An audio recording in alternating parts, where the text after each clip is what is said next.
Hi, everybody. It's Anne-Marie from the Perma Blend office with some amazing industry leaders right next to me. I'm very excited today to have them at the Perma Blend office, but also to be able to have this discussion and to really get to know who they are as artists and people. We had the opportunity to be at our laboratories yesterday and just had some fun and laughs and learned some things. And so it's my privilege to be sitting here with all of them.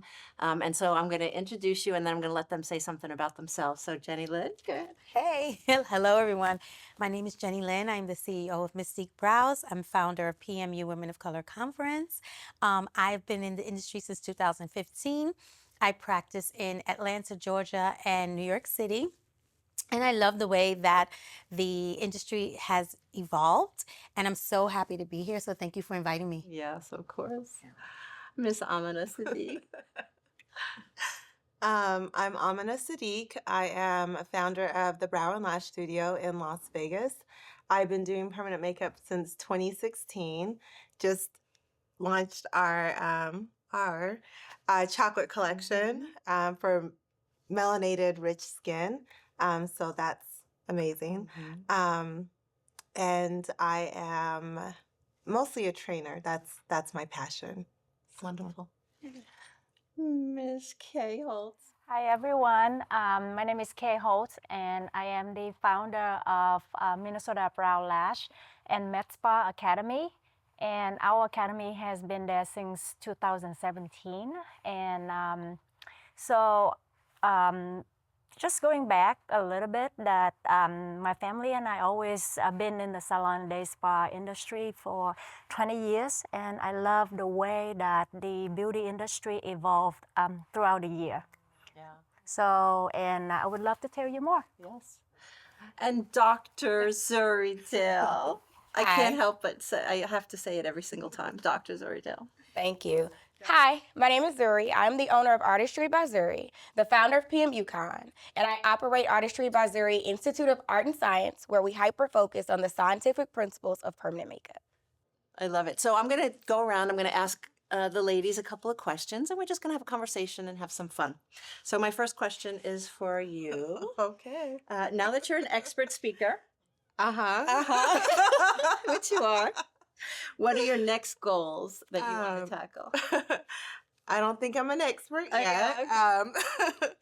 but I want to speak internationally. I think, Oh, I love which this. is crazy for me to say because I'm like so frightened when I'm on stage. Oh I my really God. am. And now you want to talk internationally. I love it. Yeah. Oh, I'm so proud I'm of like you. when I'm on stage, it's not that bad.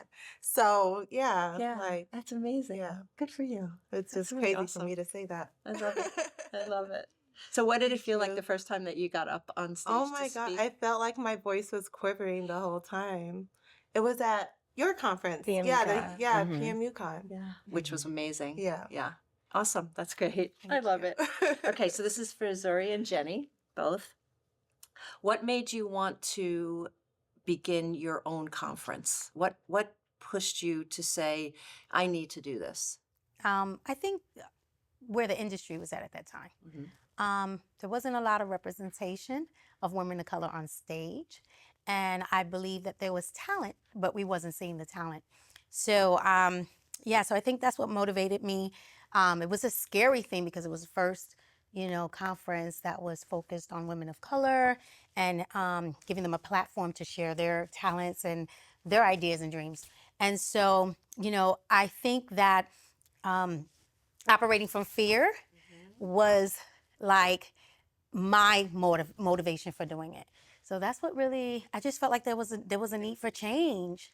There really was, and we were ready. Yeah, I think we were ready. I think you're Yeah. absolutely right. I think we were ready. I think it was needed. It was time. It was But time. also your conference, I don't think I was at the first one. No, you were But not.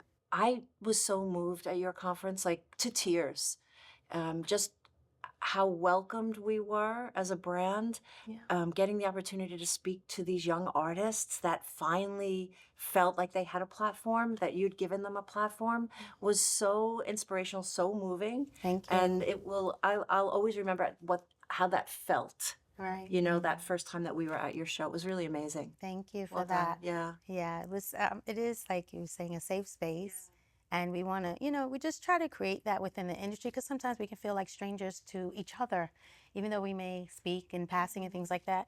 And so it's important when you have spaces like that to be intentional about creating, the feeling where you're welcome to not only, express how you feel, but maybe also, creating a family within permanent makeup, so Yeah. we're just mindful of that. I'm very mindful of that. And having the opportunity to speak to the young artists that were there, and for them to connect to the brand, Yes. even Yeah. was it's kind of what motivates me to go to shows. Yeah, they see beyond the pigment. Yeah, And they exactly. see the people behind it and how hard they work, Yeah.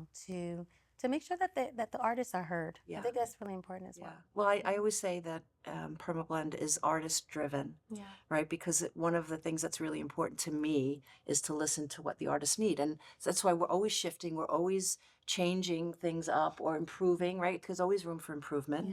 And so it's one of the things that I love about the brand, Yeah, I love it. And Miss Zuri, what motivated you to want to do your conference? So with COVID-19, there was a mass influx of artists into the industry. I think we all, saw it. And with there being so many artists who entered the industry, it opened up permanent makeup to so many more women of color, where historically it was not a service that we received. We were quite honestly priced out of it. I mean, the service was so expensive. It just wasn't something that was a top priority, for many of us. But with more artists of color, that brought in more clients of color. And so I started to see a lot of poorly healed work post COVID-19. I first trained in 2018, but around 2021, 2022, I started to see so much work that had healed very poorly. And I began talking about the science of permanent makeup on my own platform and kind of educating it to my own followers. But PMUCon provided an opportunity to expand that platform and to provide that information to a wider audience.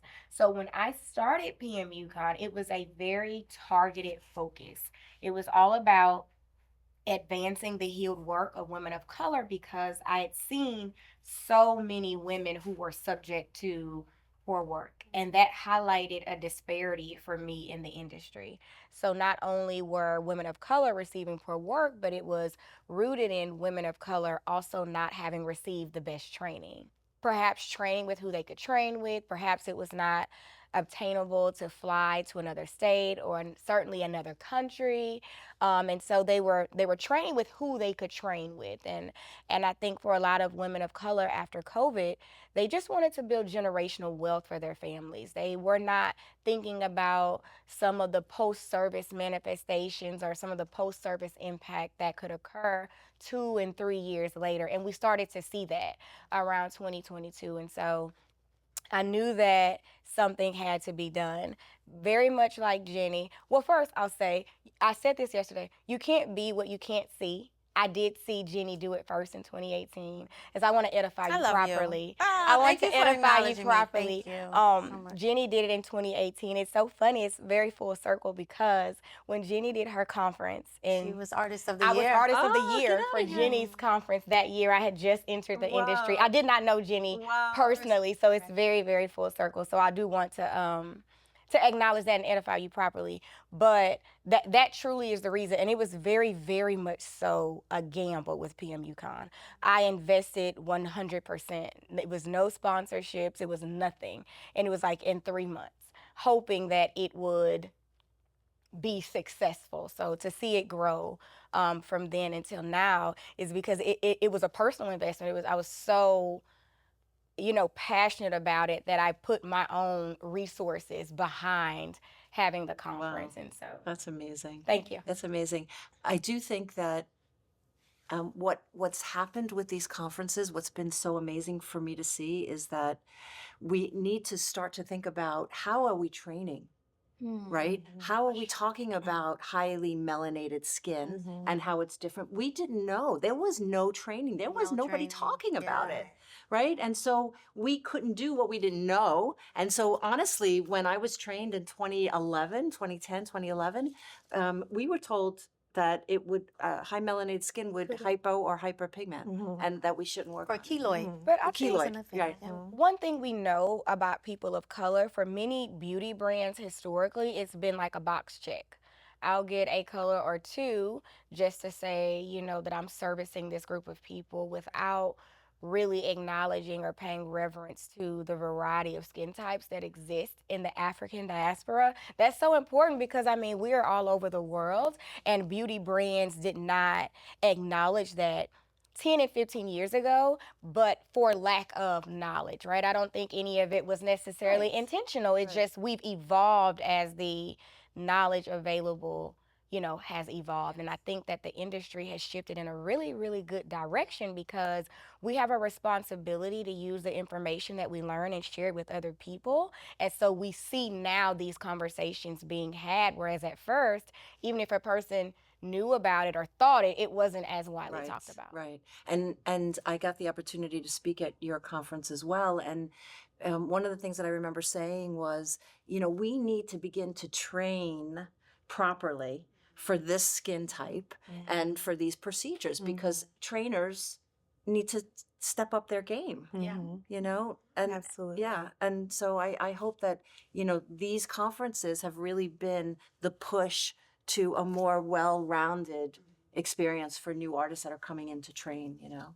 I think new artists are asking better questions too, right? So that's the opportunity for the trainer to, you know, build their curriculum up with differences, you know, learning differences of skin and texture and really see the growth. pioneering and revolutionary. So, you know, good for you guys. Thank It's you. amazing. Okay, Kay, can you share how you started in the PMU industry? I know that your family was in the beauty industry, right? So we have been in the beauty industry for so long. So when I started the PMU industry around like 2015 or so, my first class I took was 2013, but didn't really I didn't receive a good training at all. So I felt like, you know what, you didn't do good, and then you didn't really feel good about the job or the choice of training that you would want to go out and practice. So I just took the training and didn't do anything with it. And then after 2015, so I started to think more about getting back into the permanent makeup and microblading. And 2017, I started to open the microblading training academy. And since then, our academy is actually not only a training facility, like a small training facility, but we are a state school. So we certified ourselves as a higher, Minnesota Higher Board of Education, and also we are a cosmetology school. So it's been more than 7 years now. That's amazing. Thank you. Amazing. So we work really hard for what we have, and then we have trained thousands of students. And I'm actually not the only teachers in the academy, but I actually having a lot of talented teachers and master artists and master trainers in the academy. And I myself have learned so much from the beauty of teaching and and the diversity of teaching students and understand how the students learn and grow and develop their career path. Yeah.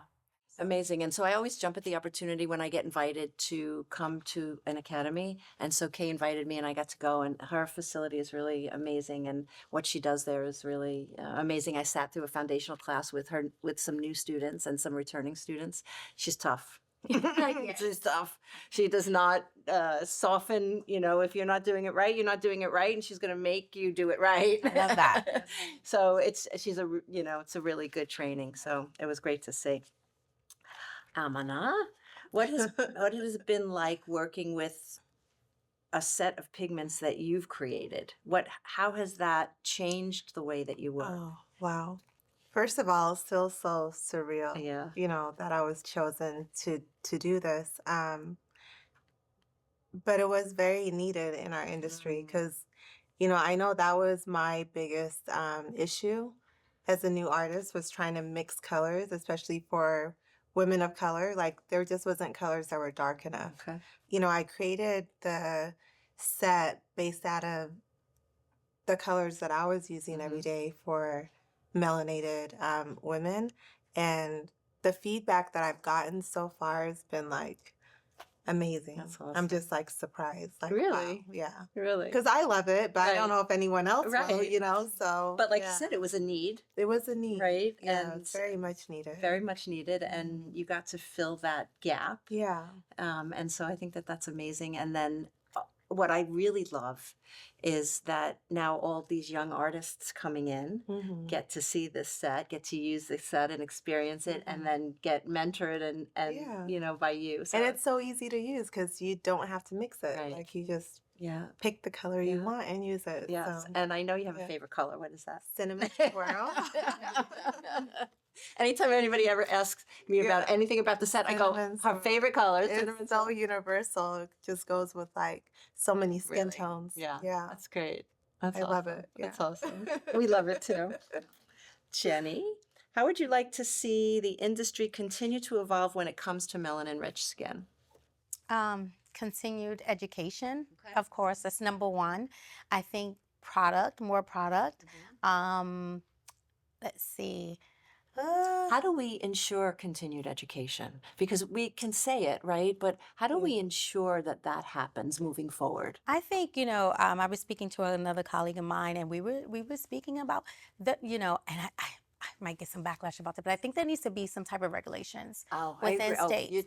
I know some states that you can go and just pick up and, hey, I'm a teacher, and here, I'm going to have this class for whatever amount and teach these students, and yet you have just been trained a week ago. Exactly. And so I think I really do, and in the beginning I was kind of like reluctant because I was like, well, why do we need the state involved in everything, But I feel like, since I've been in the industry, you just see a lot going on, and sometimes you don't want to be vocal on everything, but I do feel the need for some state regulation in education.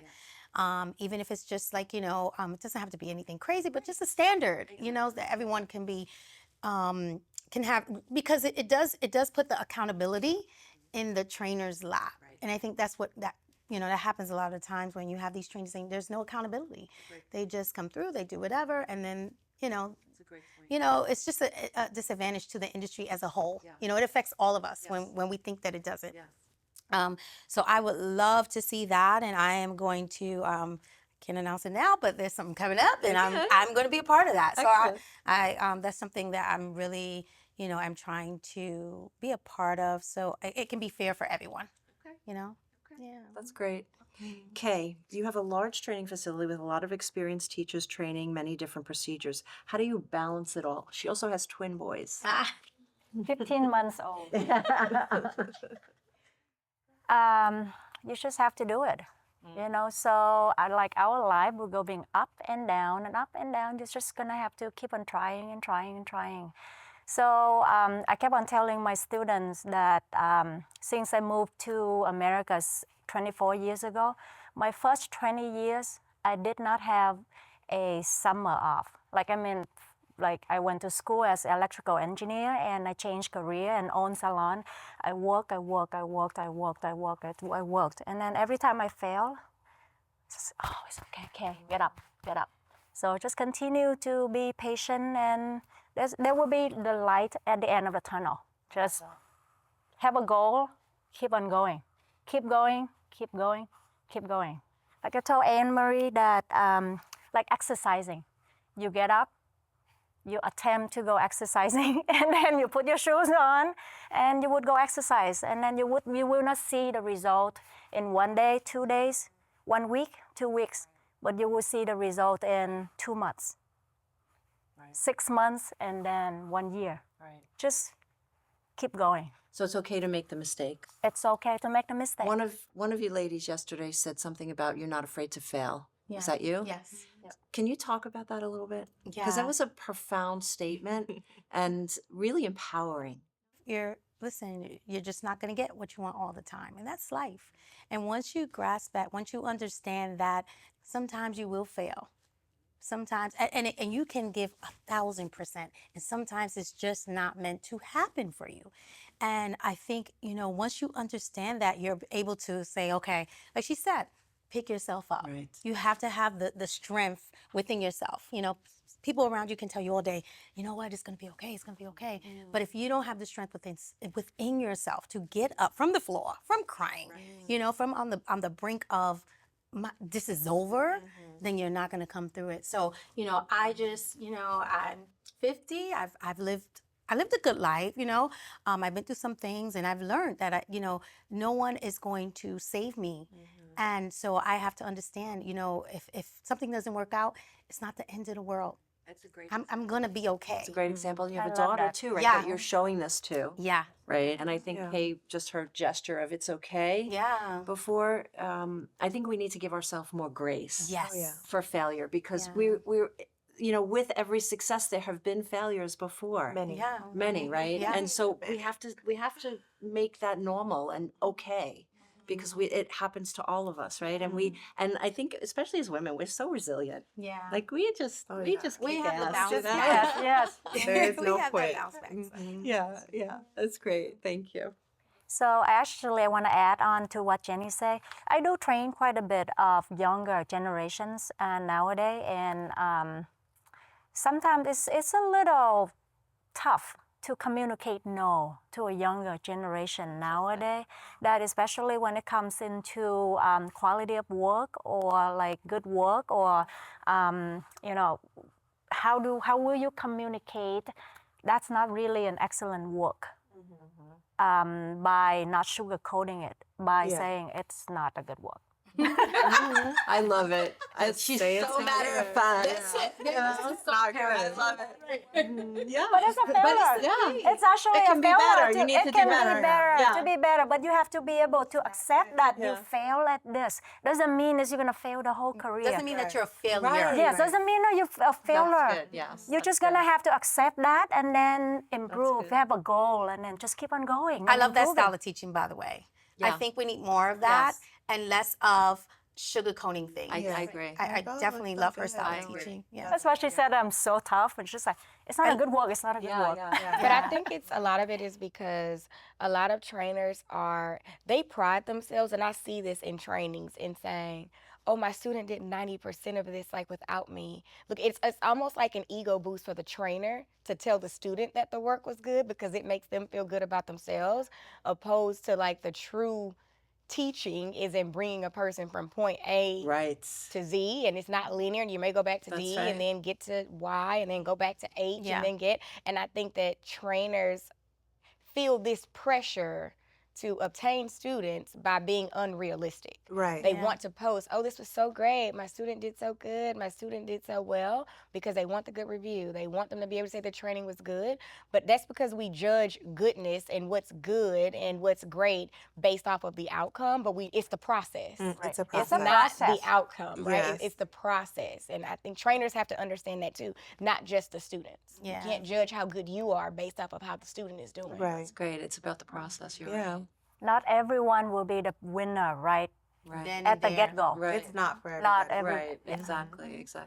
So Zuri, this question is for you, honey. I don't know if everyone knows that PMU is not your full-time gig. Can you tell us about that? And how did your academic career lead you to all the work you do with COVID? My story in academia and research is a very funny one. I tell this story a lot. I was in high school in the 9th grade, and I wanted to compete in the science fair. So true.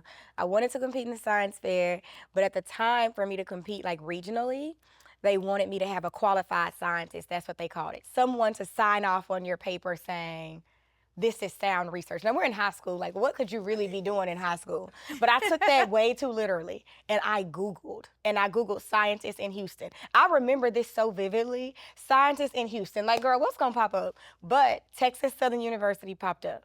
Scientists in Houston. And I clicked on the first link that I saw, and I called the first person that I saw. And I was like, hey, hi, I really need a qualified scientist. You know, can you sign my science fair project? Wow.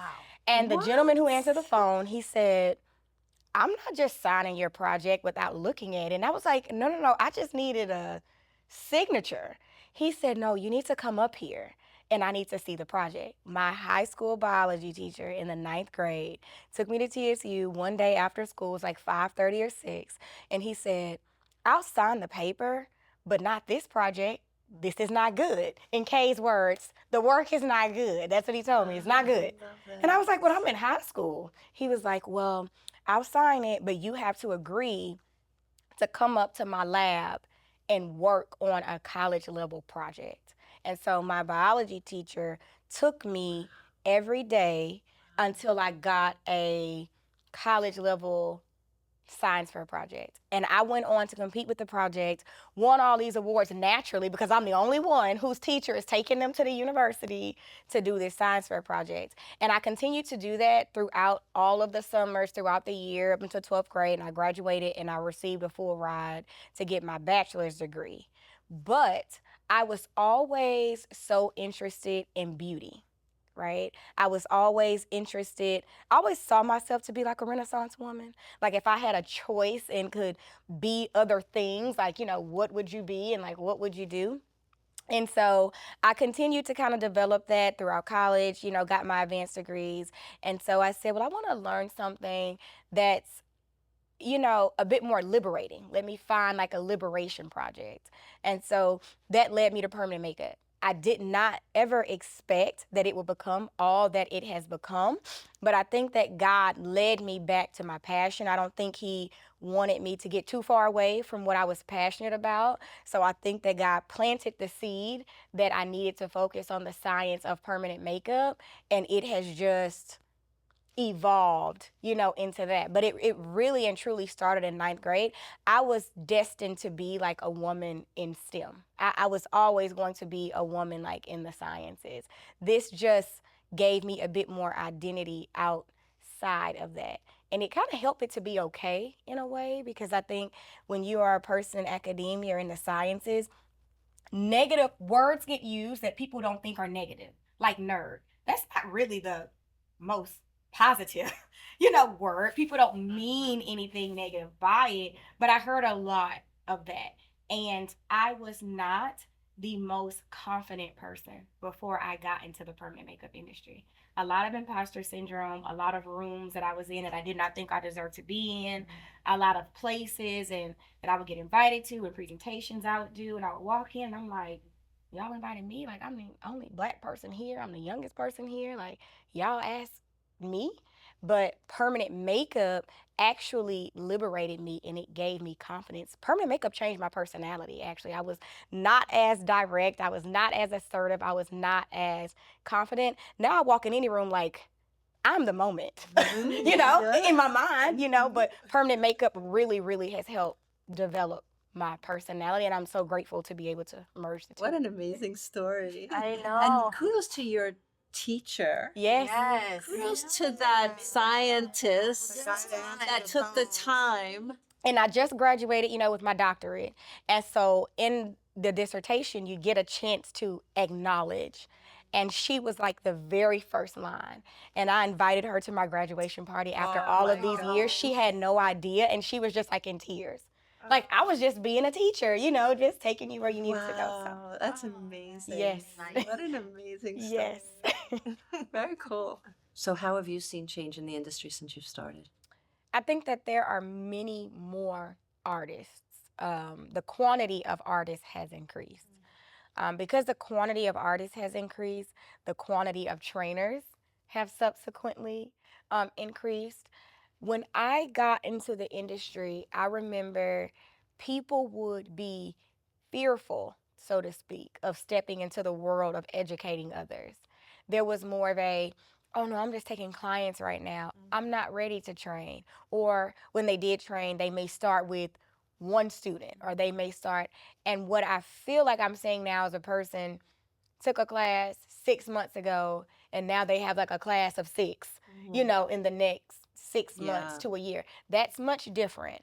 It took me and a lot of my other artist colleagues much longer to venture into that world, because at that time, it truly felt like the next step in your trajectory as an artist. And now it's almost like it goes hand in hand. Like I'm an artist and then I'm automatically equipped to teach other people.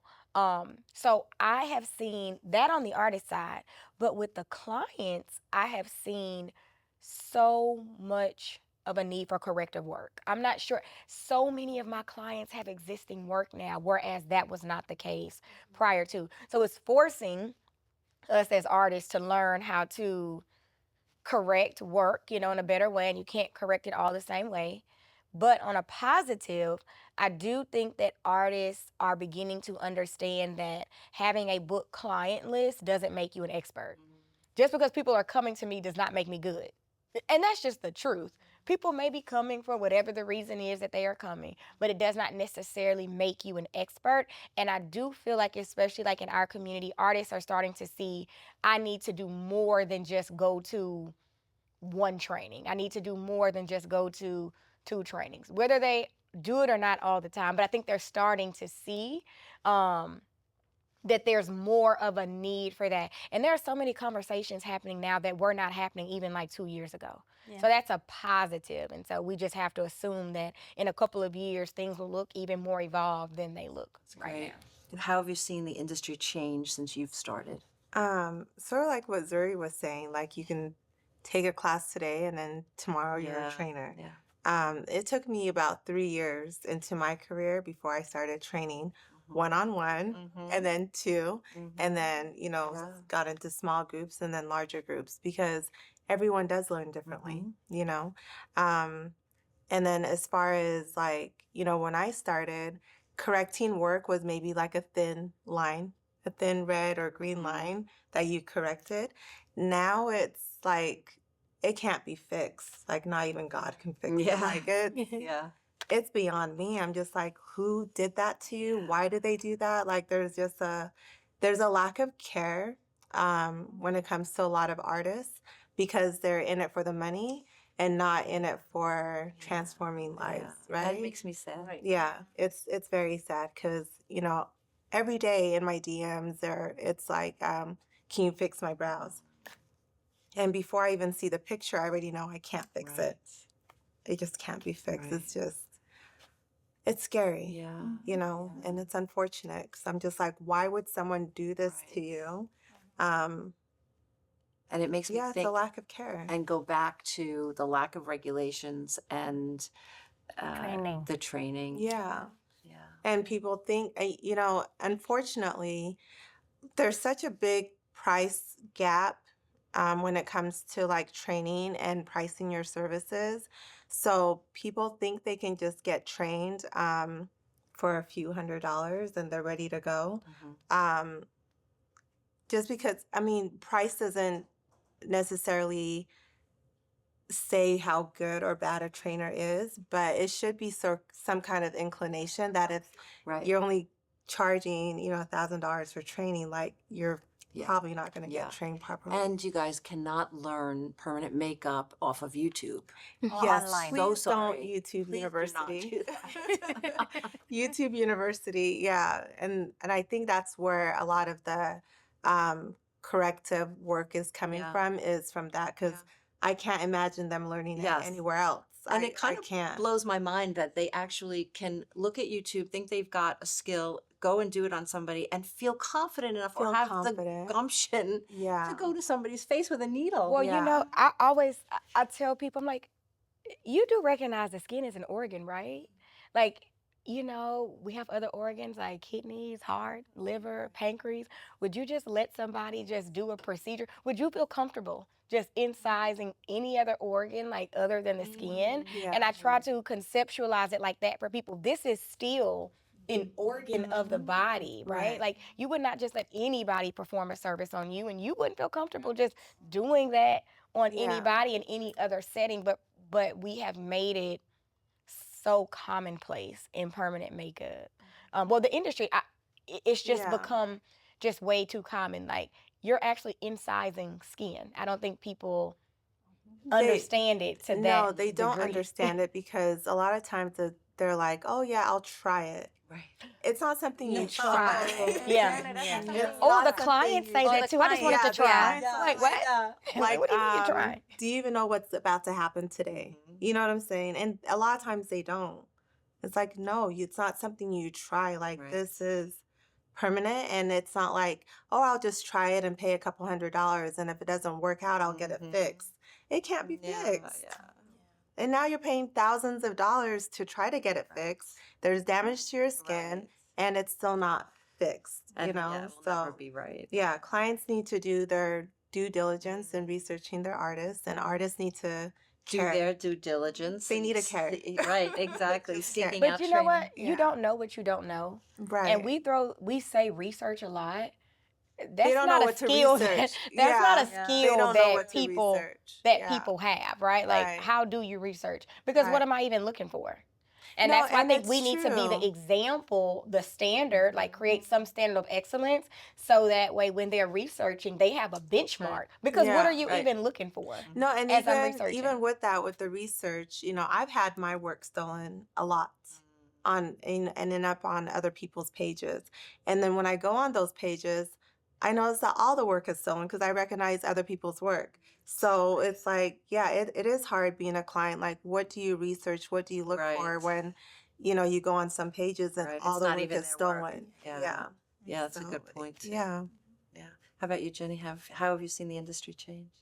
I've seen it change a lot. I think that there's more of a variety of artists, not just culturally, but I think a variety of people coming from all different backgrounds, which is really nice. I think there's more acceptance in the industry as well. I feel that there's more camaraderie. I feel people are collaborating. I feel that companies are now wanting to know the artists and vice versa, which is really good. For me, I've stepped back from training anymore because I wanted to fall in love with the industry again because it had changed and it became unrecognizable for me, which took the joy Yeah. out of it. And so I had to stop and restart. So I'm restarting as an artist just recently, actually, learning new things. And so I love the fact that there are so many other services so many other avenues you can get in as a PMU artist. You don't even have to be an artist. And so that's the beauty of it is that you see an industry go from, thinking about, PMU artists that are that don't look like us, right? And who have monopolized the industry and, not letting people in. And to now it's so inviting, and if it's your dream, if you love beauty and you love making people customer service, because that's big with me, but if you love doing those things and you want to be your own boss, you can do that. And you can find someone that can guide you. That's the beauty of it now, is that now we're seeing a lot of trainers that are stepping down from training and now mentoring, right? Because it's like Zuri says, you go from coming in as a beginner artist, now you're expert, now what? Now you're a trainer. And so when you feel, I felt like I felt I've reached my plateau in training. And so now I wanted to look at it with different eyes, right? So it's just passing the flame, passing the torch I love it. to the next people coming in. That is what motivates me a lot. I love seeing new artists come in and just, doing things that we couldn't do. That's one of the things that I've seen change in the industry is when I first got into the industry, there was a lot of gatekeeping. Oh yeah, absolutely. A lot of gatekeeping. Absolutely. And now I think trainers are open and they want their students to do well. They want to see them succeed. Yeah. That was not the case in the beginning. Yeah. And I think it wasn't as much collaboration either, right? Yeah, Right. it was a lot of competition. Yes. I'm going to tell you one of my favorite moments is when I reach out to a new artist who has never been on a stage, who has never been in front of people, showcasing what they can do, and they say, "Wow, you called? Why did you want me to speak at the conference?" And I'm like, "Why not, girl? Come on, And so it's really, I always say, I hate speaking at my own conference. Like I don't want to, I did the first year, it was okay, and but I like to sit back and take in everything that's going on, especially when I see new artists that are up and coming and they're on fire, and seeing them up on stage and doing their thing, and seeing how the people, how others react to them and everything. And that is like, I'm like a auntie. Yes. So, so I'm like, oh my God, I did that. I love it. Look at her, And so I'm very, I'm proud of that, and I'm proud of them. And I think, two things can happen at the same time. I can be successful, and so can you. And so when you start getting, because I will admit when I got into, I was very competitive, and I was like, oh, she doing, oh, I'm doing better, But no, it's just about, getting out of your own way, because I think when you do that, you kind of, you box yourself in, when you're not celebrating somebody else. Yeah. You know? And I think it's amazing because you've both been able to give platform to new artists Yeah. that would never have gotten encouraged or had the opportunity to stand up on that stage. And that is career changing for them and life changing for them. Yeah, because you So- watch them go on. I know quite a few of the people who have been on my stage. It was their first time, but now I see them and they're like all over the world, and I'm like, okay, right. And I'm so happy. I am humbled that I was given the opportunity to do this. And, I feel like for me, God has given me this, right? He's given me an opportunity to give others opportunity. It doesn't have to be about me, I'm happy now. So I'm in my happy phase and I love it.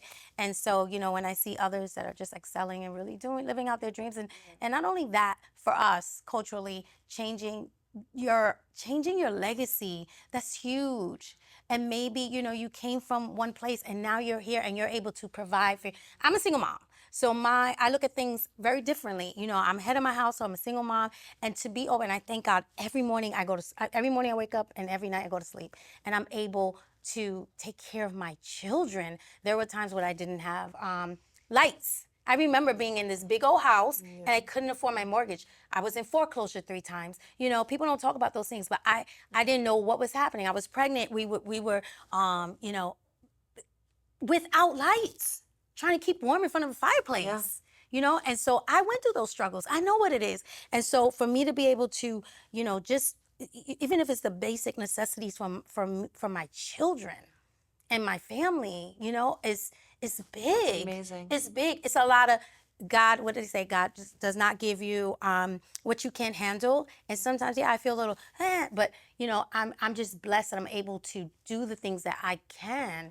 And so it goes beyond, being a PMU artist. It really, like I said, for a lot of us, there's so many women who are the forefront of their family. They're the only one that takes care of their family. And even if you don't have a family, you're taking care of yourself.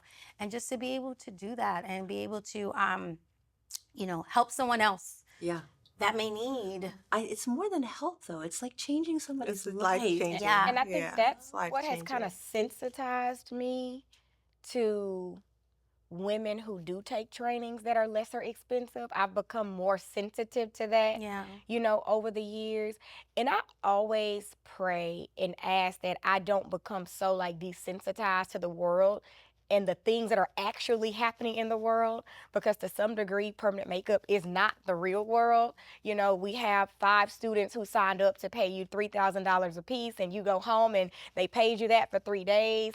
People are paying that for a semester in college. Right. Yeah. Right. And I try not to become so desensitized to that. So when I think about the industry that is heavily female dominated, and we know that in a lot of cases, women are the heads of their household, especially for women of color.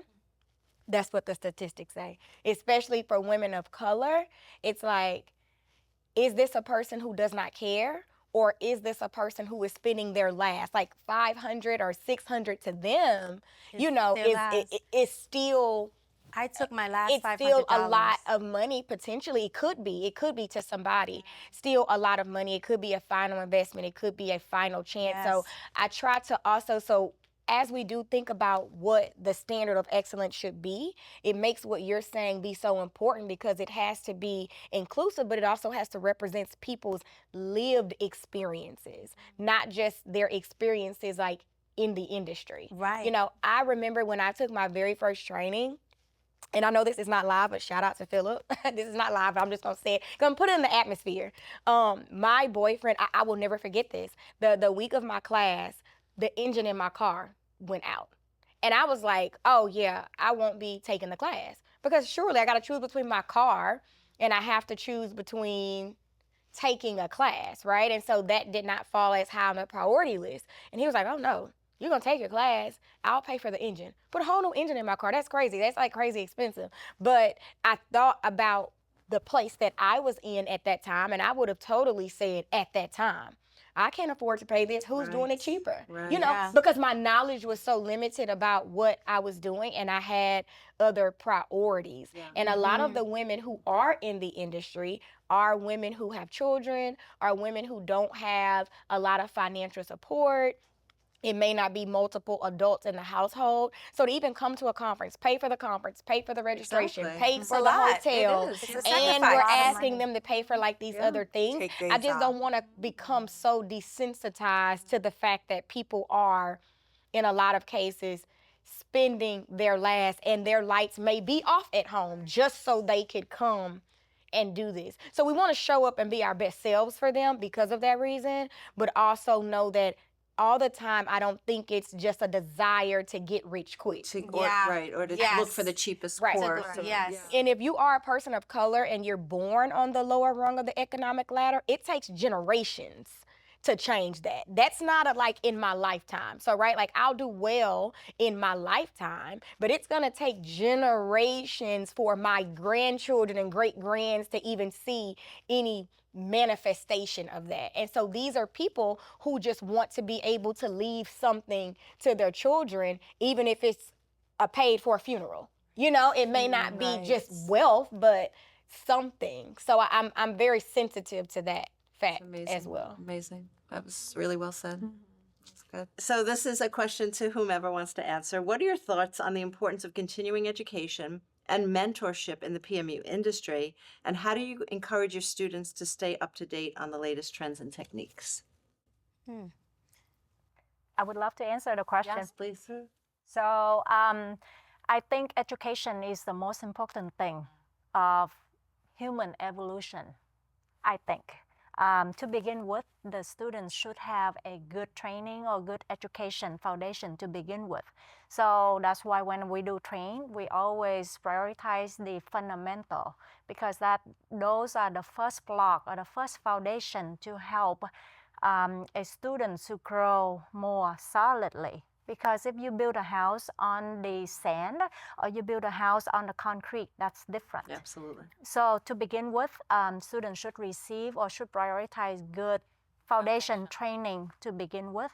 That's number one. And number two, continuing education is a must. So just like we all of us went to elementary school and then high school, those are fundamental, those are foundation. And then after that, you can choose to go to a career school or college. Those are optional, okay? And then after that, in order to be best at, or if you love a career, you can have to continue the education. So each year, the student have to continue education to, re-foundation, to make sure the foundation is getting stronger, and then to grow more in different branch of the career. So each year, I myself take 2-3 continuing education myself to grow myself. And then so I always suggest the students to not just taking one course. One course is absolutely not enough at all. Yeah. So each year, at least, they have to take one additional course. And you're right, foundations is so important, because with a strong foundation, then any other master level class you take is going to come easier, right? If you haven't gotten that strong foundation, you're always trying to catch up. Yeah. Like, Yeah. Starting over from zero every single time. Yeah. I didn't learn So this. I wanna- didn't learn that. I didn't learn this. I want to add, because when it comes to education, even if you can't afford the best in the beginning, it can't be just one and done. Right. Right. And I think a lot of people think they can just take one class and just run with it for the rest of their career. And you can't. Like permanent makeup, like I didn't know this in the beginning. It's not just about the technical skill. It's business. Yeah. Most of it is business. Like you could be the best artist, but if you don't know how to market yourself, no one's going to find you. No one's going to come to you. You're never going to be able to increase your It's so prices, true. right? You're going to be just stuck and stagnant, ready to quit. So even if you can't afford the best class in the beginning, you should want to better yourself. Right. Like I just want to be the best that I can be. I'm Right. not competing with anyone else in Yes. the industry. I'm That's competing right. with That's great. myself. So even with the continuing education, it doesn't just have to be about brows. And I tell my students this all the time. It's not just about brow education when you're doing the continuing education. Get into some business classes. Get into other conferences that don't have to do with permanent makeup.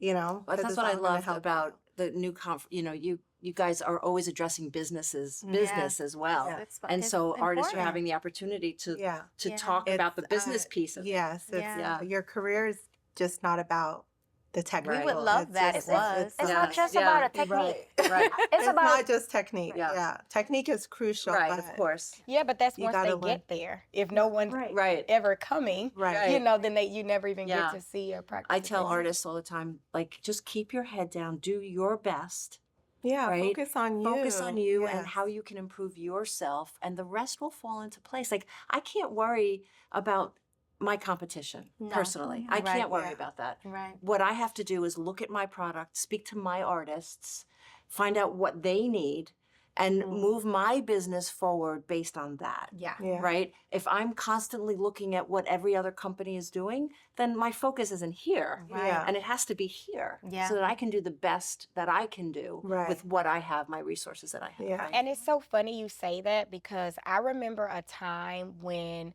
and this is earlier in the industry, you know, my first 2-3 years, I would do that. I would look at what other people were doing, and you kind of find yourself going back to their page and looking and saying, and I learned then that sometimes out of respect and admiration for people, you have to distance yourself or unfollow. I unfollowed so many people because I did not even want to be guilty of doing what they were doing. I didn't even want to see, because if I didn't put it in front of me, you know, because what you see with the eye seeps to the soul. I learned that so early on, and I would say, let me just unfollow. That way it's not even coming across my timeline. Yeah. That way I have no reason. I don't even want to plant a seed in my mind of jealousy or of envy or a seed of wishing that I was doing something similar, wishing that I was further along. So I would completely Comparing. distance myself from it just so I could remain laser focused on what I was doing. And some people don't see it that way. Oh, you don't want to follow that person. Like, maybe it's just being like a hater. No, actually, I really admire them. And I am personally not in a place to follow them right now. When I feel better about me and what I'm doing, then maybe I can go back. But we have to be honest with ourselves about Yeah. that. Yeah. People are always doing something. We should always Yeah. be doing something and evolving. And there's always going to be someone who's doing something in a way that you may want to do it. So it's okay to, like and admire, but if you don't want to imitate, you definitely have to get laser focused Yeah. on what you are doing. Amazing. Yeah. You gotta just focus on yourself. Yeah. Like, people ask, like, what do you feel about this competitor, this competitor? I'm like, what competition? Right. It's not a Right. competition. Right. I'm focused on myself. Yes. I'm not doing what they're Right. doing. I'm doing what Right. I'm doing, Right. Right. So, yeah, like, when you get caught up on what everyone else is doing, like, And it's social so media is noisy. easy. And I wish we could run a business without social media. I'd be the first one to do it, because I hate social media. But I've been able to grow such a huge following off of social media. However, it's not like something I like to do. Yeah, Like, I yeah. could really do without it because it is a lot of noise. I hear that a lot. Yeah, it's a like lot of I hear it noise. a lot. Yeah. It's Yeah. another job too. It's a whole nother job, and you start comparing yourself. And unless you unfollow or mute or whatever, like, I honestly try not to follow a lot of, Yeah. permanent makeup artists, because I will follow other industries to get A ideas different that perspective. it's a different perspective as to what's going on in other industries that I can incorporate into the PMU world. That's great. Otherwise we're all doing the same thing. Exactly, We're all doing the same thing, and exactly. it's just like the blind Yes. leading the blind. Yeah. And like, That's yeah, great. I just, That's great. You guys have gotten some really good information here, and just a really good insight into who you guys are as artists and people, and pioneers and leaders in the industry. And so I think this has been really amazing.